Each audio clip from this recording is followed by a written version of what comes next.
Think of your environment as your operating system.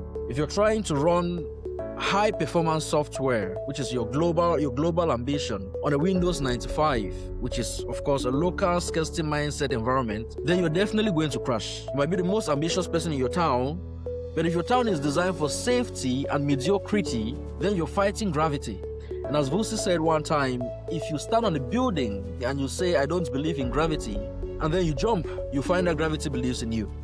You cannot out-hustle a bad environment forever. Eventually, the environment is going to win. So how do we fix this operating system? I've been looking at a framework to help us look at our surroundings strategically, and I call this framework the 5-layer environment audit.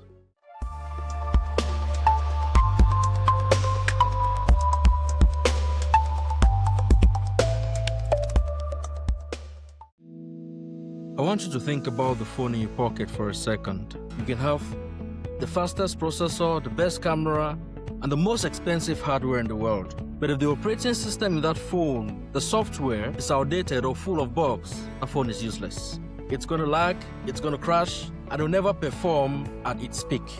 We often spend our lives in the same way by spending all our energy on the hardware.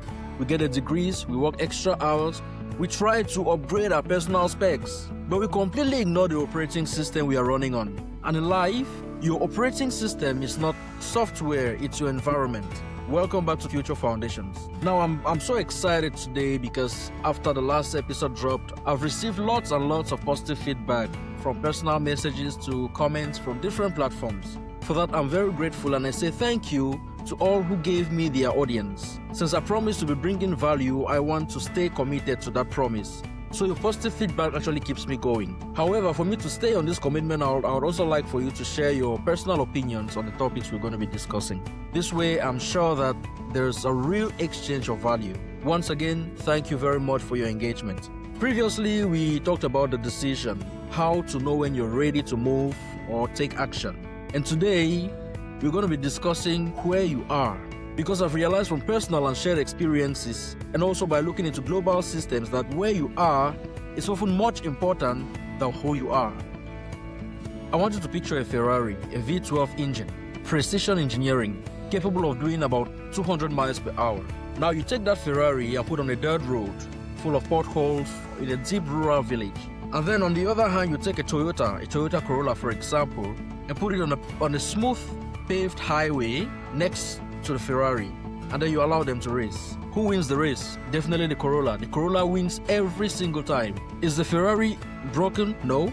Is the driver unskilled? No. The problem is the terrain, the environment. We love to glorify the grind. We tell ourselves, if I just work harder, I'll succeed. But we rarely acknowledge that location is a silent partner in your business and in your life. There's a famous saying that you are the average of the 5 people you spend the most time with. And while this is true, I think it's actually much broader than that. You are the average of the inputs you allow into your life. I'm going to mention Vusi Tembekwayo here again. Now, for those of you who don't know, Vusi is a venture capitalist who hails from South Africa, and he has operations all over the world. So he tells a story about the time he's visiting Miami. Then he realizes these guys are living with a level of abundance which is about 100 times what he sees back home. And so he asks himself the question, are these people smarter than me? No. Do they work harder? No. So what's the difference? The difference was the soil they were planted in. You can have the best seeds in life, the best seeds in the world, your talent, your degree, your work ethic. But if you plant in the desert, nothing grows. If you plant in fertile soil, you don't even have to work that hard. The soil does about 50% of the work for you. I remember my own early years when I found myself in Europe. I was working hard, but I felt like I was hitting a ceiling. I realized that the city I was in at the time and the people I interacted with at that time, they had a very specific vibe. It was a scarcity mindset. The conversations at community gatherings were often about savings and surviving, and most often complaining about the government. Nobody was talking about value. Nobody was talking about scaling. I felt like I was a plant that was trying to grow in a pot that was too small. And so no matter how much water or sunlight I tried to give myself, my roots had nowhere to go. Environment is a silent partner. It's either the tailwind that tries to push you forward without you even trying, or it's the constant headwind that makes even the simplest task feel like a struggle. Let me say this, if you're the most ambitious person in your community, then you're in the wrong position. Now think of your environment as your operating system. If you're trying to run high performance software, which is your global ambition, on a Windows 95, which is of course a local scarcity mindset environment, then you're definitely going to crash. You might be the most ambitious person in your community or in your town, but if that town is designed for safety and mediocrity, you're definitely fighting gravity. And as Vusi said, if you start on the building and you say, I don't believe in gravity, and then you jump, you find that gravity believes in you. You cannot out-hustle a bad environment forever. Eventually, the environment is going to win. So how do we fix this operating system? I've been looking at a framework to help us look at our surroundings strategically, and I call this framework the 5-layer environment audit. Now, I want you to look around you, I want you to look around your room, or look out your car window, and let's walk through this together. The first layer is a physical layer. This is your immediate space, your desk, your home, your neighborhood. Is your space designed for deep work or for distraction? I'm a strong believer that a cluttered desk is a sign of a cluttered mental border. If your physical environment is chaotic, your decisions will definitely be chaotic. Now, the second layer is a social layer, and here we think of the 5 people rule, but on a global scale. It's who you follow on LinkedIn, it's the Telegram groups you're in, your social circle. Are your inputs people who are equally ambitious on building airports, or people who are constantly complaining about the road or their current circumstances? Your network is not just names on the phone, it's network capital. If you spend 2 years hanging out with 9 broke people who are constantly complaining about the government, you definitely become the 10th broke person in that group. But then, if you spend 2 years hanging out with 9 investment brokers, for example, or entrepreneurs, you will statistically become the 10th wealth builder. Information flows through networks, deals flow through networks. And so if you're not in the same room where these discussions are happening, you cannot catch the flow. You have to audit your circle. Who are you listening to? Are they people who are building or people who are waiting to be saved? Now, the third layer is the economic layer. The cold, hard data, the currency of your environment. What are the tax laws? What is the opportunity density? Some cities are high ambitious hubs, places like Dubai, Singapore, or the Silicon Valley, for example, where the economic operating system is designed for growth. There are other places which are scarcity markets, where the system is designed to extract value from you instead of helping you to create it. And then we have the fourth layer, which is the cultural layer. What does your environment celebrate? Does it celebrate the hustle, or does it celebrate the result? In some cultures, failure is a badge of honor. That means you've tried. But in other cultures, failure is a permanent stain. If you're in a culture that shames risk-taking, then you unconsciously stop taking risk. And the fifth is the digital layer. So this is the one we often overlook. Your phone is a portal to an environment. If your notifications are constantly dragging you into local drama or the outrage culture, then your operating system has been hijacked. There's this guy, Tom McNally, who is a self-made millionaire. And so one time he woke up and said he had to send himself 100 emails because he wanted his feed to be full of ideas and not toxicity. You need to curate your social media. Unfollow the gossip blogs, unfollow people from high school who are stuck in the same loop. Follow the builders, follow the investors. Turn your phone into a university, not a distraction device. If you can't change your physical zip code yet, you can of course change your digital zip code today. Now when you look at these 5 layers, where's the bug in your system? For many of us, we have great hardware, but our software or economic layers are dragging us down. We need to fix that bug. I would like us to go deeper into the psychology of this discussion, and here I would like to use the fishbowl analogy to further break this down. Why is it so hard for us to see that our environment is a problem? Because like a fish in a fishbowl, we may not even know that we are in one. So a fish in a fishbowl thinks the world is a swirl that repeats itself every 5 seconds. Of course, it is only swimming around that fishbowl, and every 5 seconds, it's on the same spot. That's its entire reality.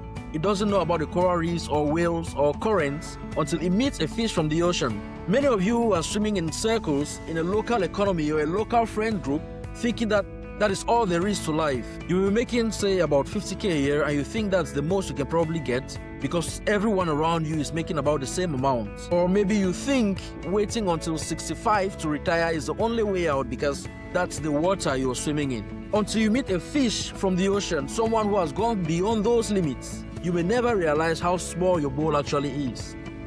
When you stay in a small bowl, you encounter the scarcity mindset. In environments where opportunities are limited, people act like crabs in a bucket. So if you think about it, when one crab tries to climb out, the others are trying to pull it down. Why is this so? It's not because they are evil, but because in a scarcity environment, your success feels like a threat to others.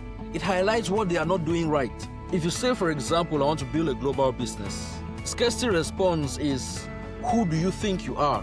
But then if you find yourself in an environment of abundance, surrounded by like-minded people, the response is usually different. When you tell someone of a big dream, they don't say, who do you think you are? Instead, they say, how can I help you?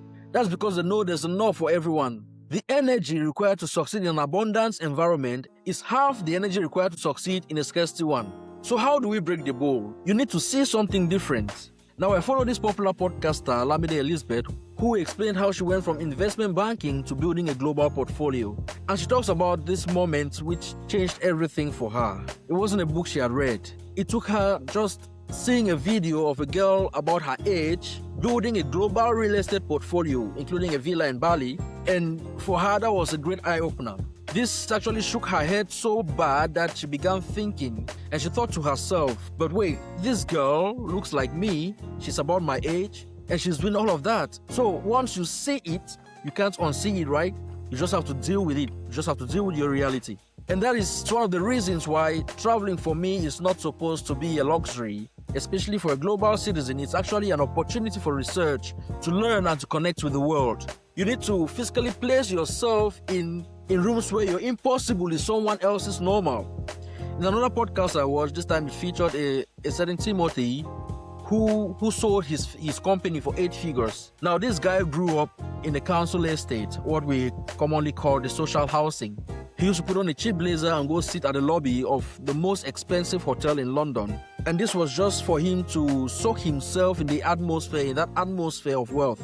And by doing this, he kind of hacked his environment before he even had the money to belong there. Now, I want to be very clear here. You don't always have to move across the world to change your operating system. Digital migration is real.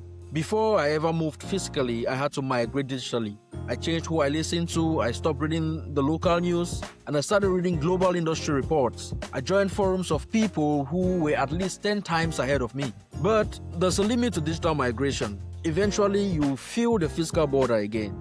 Now, there's a reason why some places, for example, are known as tech hubs, and others are known for finance and other things. It's the proximity effect.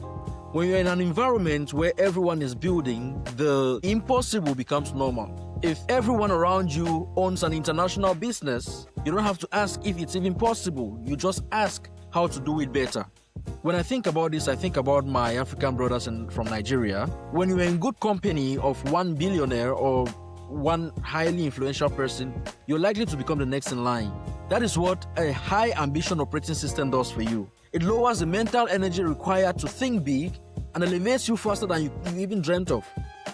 Now, just recently, I was talking to a few friends and we shared the idea of putting individual skills, talents, and resources together into building what I call a great legacy. Unfortunately, some of our people only want to invest solo. And to me, I think it's because they don't yet trust the community, or perhaps maybe they don't yet understand the power of compounding. Most of the big names we know today all started as a group. Think about PayPal, for example, Alibaba, Facebook, and all of that. They understood their environment, they formed a kind of community of like-minded people, and they put in their best effort to build what is now recorded in history as their own legacy.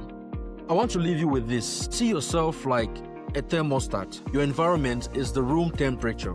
If you set yourself to about 75 degrees, which is high ambition, and your room is only about 50-55 degrees, which is low ambition, one of two things can happen. Either you work overtime, burning out yourself, trying to heat up the whole room, or the room itself is eventually going to cool you down. Don't spend your time trying to heat up a cold room. Move to a warmer room instead. As we wrap up today, I want you to do one thing.